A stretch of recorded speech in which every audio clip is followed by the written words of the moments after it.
আজকে আপনাদেরকে বলবো সরকারি চাকরির যোগ। জন্মছকে কি থাকলে সরকারি চাকরির যোগ হয়? অনেক যোগ আছে, কিন্তু তার মধ্যে এই জন্মছকে দেখুন ২-১ টা যোগ আছে যার জন্যই সরকারি চাকরি ইনি পেয়েছেন। ইনি ব্যাংকে চাকরি করেন।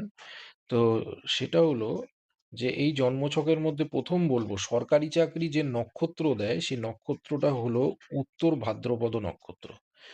চন্দ্র যে নক্ষত্রে থাকে সেটা হলো জন্ম নক্ষত্র। তো এটা হলো উত্তর ভাদ্রপদ নক্ষত্র। উত্তর ভাদ্রপদ নক্ষত্রতে যদি কারোর জন্ম হয়, হয় সে ব্যবসা করবে, নাহলে তার সরকারি চাকরিই হবে। এরপরে আপনাদেরকে আরেকটা জায়গা দেখাবো। সেটা হলো এই মঙ্গল আর হলো শনি একসঙ্গে। মঙ্গল শনি একসঙ্গে থাকলে কিন্তু বিষদোষ যেমনি হয়, কিন্তু সেটা সবসময় হয় না, কারণ এখানে মঙ্গল তুঙ্গে আছে। মঙ্গল যেহেতু তুঙ্গে রয়েছে এবং শনির সঙ্গে রয়েছে এবং তার সাথে উত্তর ভাদ্রপদ নক্ষত্রতে জন্ম হয়েছে এবং এটা ৬ নম্বর ঘর।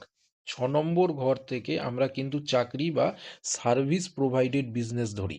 তো চাকরির জায়গা হলো ৬ নম্বর ঘর।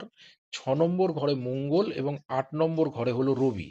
তো রবি সরকারকে ইন্ডিকেট করে এবং মঙ্গলও কিন্তু সরকারি চাকরিকে ইন্ডিকেট করে, এবং শনি মঙ্গল কিন্তু অথরিটি, তারপরে হলো ডিসিপ্লিন, এগুলোকে বোঝায়। এবং রবি যেহেতু এখানে বুধের সঙ্গে যুক্ত, এবং তার সাথে আরেকটা জিনিস আমি আপনাদেরকে দেখাবো। এখানে এখানে এই যে বৃহস্পতি গ্রহ আছে মিথুন রাশিতে, তো সেই কারণে মিথুন রাশিতে বৃহস্পতি থাকলে কিন্তু সরকারি চাকরির যোগ তৈরি করে। তো এখানে অনেকগুলো আমরা সাইন পেলাম, যার জন্য এই ব্যক্তি কিন্তু এখন ব্যাংকে চাকরিরত।